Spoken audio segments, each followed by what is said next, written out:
And it's time for the marketplace. I'm Charles Aite. Coming up in this edition, government impressed upon to intensify the rules of origin as Ghana, together with several African countries, join hands in the Continental Free Trade Agreement area. We have this and more coming up shortly after this break. Do stay.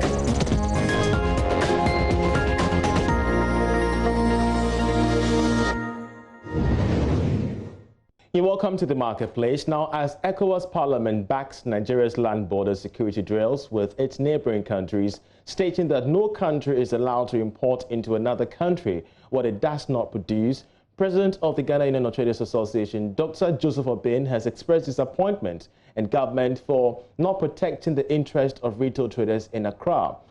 Already, 60 shops of foreign retailers have been shut by a special task force led by the Trade Ministry. But Dr. Joseph Obeng argues that the rules of origin must work in Ghana. Listen to the first Deputy Speaker of the ECOWAS Parliament, Ahmed Wasi, insisting Nigeria's quest to be self-sufficient will ensure that all forms of trade defies the rules of origin will be disregarded. In the ECOWAS sub-region is allowed to export into another country what it does not produce. Meaning, by our own actions, we want to be self-sufficient. We do not want to be dumping grounds. We want to encourage production. And we cannot be subservient any longer at this time to what they call the superpowers of the nation, of the world. They will produce, have it stale for a very long period of time. After a while, they use our conduit to take to our own countries. This is not acceptable to Nigeria. Mr. Speaker, respected colleagues, I want to say from the close of this border, Nigeria have started seeing some changes in terms of security advantages. The debate over the rules of origin has generated much heat in Ghana's retail space. President of the Ghana Union of Traders Association, Dr. Joseph Obeng, is worried authorities in Ghana are not protecting the interests of local traders just as Nigeria is doing. The Continental Free Trade Area is more focused and more directed to the goods that are manufactured in the various member countries. So it's not trading as in trading anything that is imported outside the economies of these African countries. But the goods that are actually manufactured in these countries, that is, it debars the import from the other countries. So it's not trading as in trading, but trading as in goods that are manufactured in these countries. And it's a matter of fact going to limit the unnecessary imports by these foreigners, that's foreigners outside Africa, to dump their goods here. It's encouraging goods that are produced from within the country. So that is more focused and more directed. And it is up to a country like Ghana to live up and then take advantage of the supply chain, how we position ourselves in the supply chain, whether we'll be at the receiving end or we'll be at the supply end. And I pray that we'll be at the supply end where we'll boost our local manufacturing entities, where our prices will be highly competitive so that we can supply to the other nations rather than buying from them. So that is strategic planning that we should make as a country, that we should have a fair share of the trade that we are all envisage again. Yeah. Okay. As African economies prepare for the Continental Free Trade Agreement area in 2021, they are concerned over its feasibility as the major economies like Nigeria remain protective of their markets. Let's still stay on matters regarding the Africa Continental Free Trade because the Secretariat will converge by the end of the year to finalize all outstanding issues ahead of the commencement of trade next year. Now, speaking on the marketplace earlier, Chief Technical Advisor and Head of the Trade Negotiation Support Unit, Prudence Sebahizi, said that the meeting will also help the Secretary General to acquaint himself with the operations of other staff at the Secretariat. My colleague Bismarck Agusa has more in this report. President Akufo-Addo, during a closed session of the 33rd African Union Summit, explained that negotiations with real estate companies for residential accommodation for other staff of the Africa Continental Free Trade Area Agreement were on course. Giving an update on the preparations for the official commencement of trade, Chief Technical Advisor and Head of the Trade Negotiations Support Unit, Prudence Sebahizi, told Joy Business a meeting on full and final settlement of outstanding issues will be held by December. We already have the AFCFTA Secretary General. He's been appointed on the 23rd of March this year, and he's ready to move to the AFCFTA headquarters in Accra. And the immediate attention that he has to bring to the process is to complete the recruitment process of the AFCFTA Secretariat staff. We are already in the process of finalizing outstanding negotiations, and there is a planned extraordinary summit on the 5th of December this year. And we believe that by then, most outstanding work on negotiations will be concluded, and come 1st of January 2021, we start trading within the AFCFTA framework.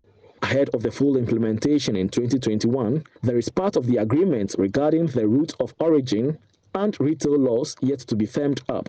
But according to the Executive Director of the AFCFTA Policy Network, Louis Afo, member states are 90% ready for the trade. I want to say that with the rules of origin, the best of what I know that a lot of document is being put together, but I know that they are most about 90% true with schedules by member states, and that shouldn't be a problem. That is what I know from my perspective, and so I know that, and I know Prudence to confirm that. It's about 90% ready. Mr. Aful has, however, allayed fears of some peculiar retail areas meant for indigents being taken over by foreigners. Every member state has certain peculiar laws. Even if you go to Nigeria, they have a law that bans alien retails. In the same way in Ghana, from the days of Kwame Nkrumah, it was reviewed under Busia, the policy of indigenization, whereby there is a need for certain peculiar retail areas reserved for the people. This should not be an issue that has to, it will not have that major impact on after, because at the end of the day, the rules of origin it's clear how members will trade. Considering Africa's integration agenda, having the AFCFTA headquarters in Accra means having the capital of economic development of Africa in Ghana. Bismarck Awusa, Joy Business. And you may want to stay with us for all the updates regarding the Continental Free Trade Agreement area, especially when the government of Ghana is going to be handing over the entire office complex of the AU Secretariat in Accra to the AU on Monday. We shall be giving you updates on that. But let's move on to other stories now, where fraud cases in financial institutions have gone up last year. According to a Bank of Ghana report, the cases reached 2,295. There is more on this development in this Business Desk report. The central bank, as part of these directives, is also asking all financial institutions to strictly monitor their staff on every transaction, as well as implement appropriate internal controls. To check the high rate of fraud, the various institutions are also being directed to review the working conditions and remuneration of staff based on aligned job functions. Know your customer systems at banks and specialized deposit-taking institutions should also be strengthened to help early detection and unusual transactions initiated on customers. Financial institutions are also required to install systems that would help track data on trends of all transactions on customers. The financial institutions are also required to install systems that would help better track trends on all transactions of their clients. For customers, the Bank of Ghana is advising them to be a little bit diligent and encourage them the use of electronic payment method that would have an audit trail of all transactions.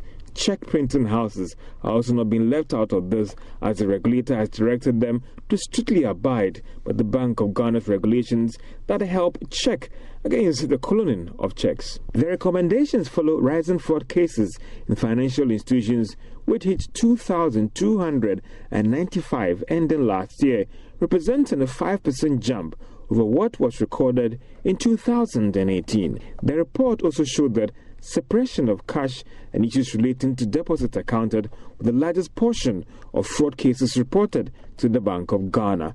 These were valued at 160 million Ghana cedis. It also revealed that majority of these fraud were done by staff connected to these financial institutions. Now, this is coming at a time that the governor of the Bank of Ghana, Dr. Ernest Addison, revealed that the recent mobile money fraud that hit majority of the banks were actually aided by internal staff. This has left many people asking whether the problem is about these staff not being paid well, or maybe they are just greedy. Now, the Public Interest and Accountability Committee, PIAC, has made a case for a review on the capping of the Stabilization Fund. We'll tell you why the Public Interest and Accountability Committee is worried about the inability of government and Parliament to set a criteria for the Minister of Finance to cap the Stabilization Fund. The Stabilization Fund, which forms part of instruments, the petroleum revenues, are being capped from the $300 million to $100 million due to the outbreak of COVID-19. Now, government is expected to use the excess funds to support other budgetary allocations that may be affected by the impact of the virus. Speaking with the media to launch its very first issue paper on the management of the petroleum revenue, the committee believes there needs to be the move to a different approach in capping the funds. Here's Chairman of the committee, Nobel Waja, who has been explaining the reasons why.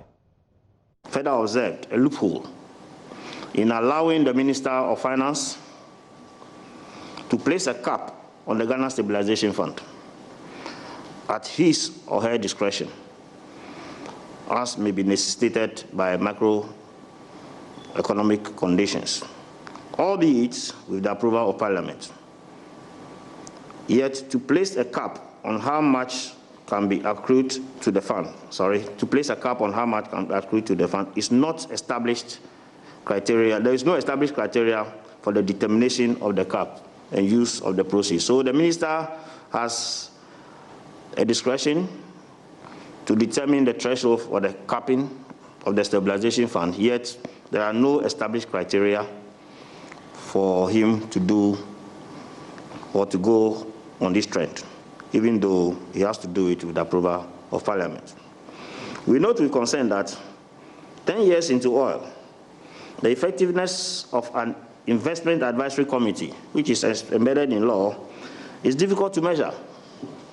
The country is still stuck to the practice of investing in low qualifying instruments, a practice we believe can be better improved with a well-resourced, a well-functional, and an independent investment advisory committee. And my colleague, Minister Sabote, joins me on this particular PIAC report to help us understand what exactly they're saying. So, Sabote, you were there at the event. Yeah. What exactly were some of the key issues that, came to the attention of the guys that put together this particular report? So, before I go to the key issues, let's do a certain, just a little background about this capping of the stabilization fund. You'll remember that when the finance minister went to Parliament some time ago, that was when Ghana started recording its first cases of COVID-19. It went in to seek parliamentary approval to cap the stabilization fund. The stabilization fund is such that when the oil is sold and all that, they bring in some $300 million so that they keep it for the state. But it went to cap it to only $100 million so that the excess money can be used for other stuff, But what PIAC is saying is that, look, we have to cap the money, yes, but can we give it a different approach so that the finance minister doesn't just go to Parliament and then seek their approval? Because in this case, it's like the finance minister has all the powers. But PIAC is saying, no, we shouldn't give all the powers to the finance minister. There should be a guideline to it, so that if he is going to cap it, he will say, okay, if there's a committee that's setting up the capping money or something, they will say, okay, you want $300 million. But no, we are not going to give you $300 million. We are going to make it $150 million or $200 million. And what are the reasons for this? The reason being that if we don't do that, the finance minister will have so much power such that he can wake up one day and determine how much to put into the stabilization fund. And they are afraid if that happens, revenue projects that are supposed to be funded with the petroleum revenue will suffer. So what else came up? So there were another issue about them getting attention on their report, that is the 2018-2019 annual report. And you could remember that there was some $1.5 million that wasn't accounted for. They were asking the finance minister to account for it some time ago. Yes, there has been a response to that. And I can tell you that the finance minister has responded to them that he's preparing all the books so that in their next report, they will give them an update of that money. So in the next PIAC report, we should be expecting to know how much that 1.5 billion cedis has been utilized, or if it is not being used, where it is lying at the moment. We're so grateful for that particular update. He's been giving us much more updates regarding the PIAC report, raising issues regarding the funds of the finance minister. You're still watching Marketplace with me, Charles Aita. Let's move on to some stories that could lighten up our afternoon, because in the past weeks, COVID-19 related news have been very depressing to both eyes and ears as cases increase time and time again. But there is a silver lining. Here in Ghana, businesses are getting creative and innovative with their tailor-made products. Let's take a look at some of the products that they've been able to come up with as I engaged with some of them. Since Ghana recorded its first case of COVID-19 in February, the burden for impact solutions to a new way of life has been so heavy. Washing of hands with soap under running water has been the new normal. This public health directive resurrected the name Veronica Buckets. Unique buckets with faucets spotted at vantage points along streets and highways. I sat with the curator of this invention, Veronica Bequin. I did this over almost 30 years ago. It's been on the quiet. With the advent of COVID-19, you know the story. The idea was to make this, to provide running water from simple material, just a container fitted with a faucet. With advent of COVID-19, what has happened? Other people have come out with innovations. As economies world over restrict air travels amid closed land and sea borders, Veronica believes placing priority on science and technology will wean Ghana off its dependence on the West. We tend to copy too much. You see, even bread selling. You see one person selling bread somewhere. Before you are aware, about 10 other people have joined the person. We should be more innovative and make sure that whatever we come out with, it should be unique, like you rightly said. And people should stop copying the same thing. They should look elsewhere, move ahead, maybe build on whatever exists, and then come out with something different. We are too fond of copying. Yes, her innovation with the Veronica Bucket has been of great impact to Ghana's fight against the virus. But there is one thing Madame Veronica still regrets 30 years on after her invention. She failed to patent her work, especially as many countries around the world have adopted her innovation. She's lost so much cash in this process.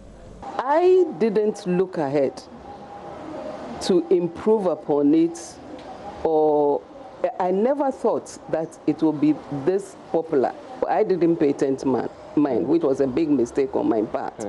So I hope people out there will help these young ones who are coming up with all these new things to do, first of all, do the patenting, and then encourage them, support them either financially or otherwise, so that they move them ahead. There's a piece of advice there from the creator of Veronica Bucket. She's saying that if an entrepreneur out there with an invention, now is the time for you to patent. You never know what could happen in the future. That's how we end this edition of The Marketplace. I'm Charles Aite. From me and the rest of the team, many thanks for watching.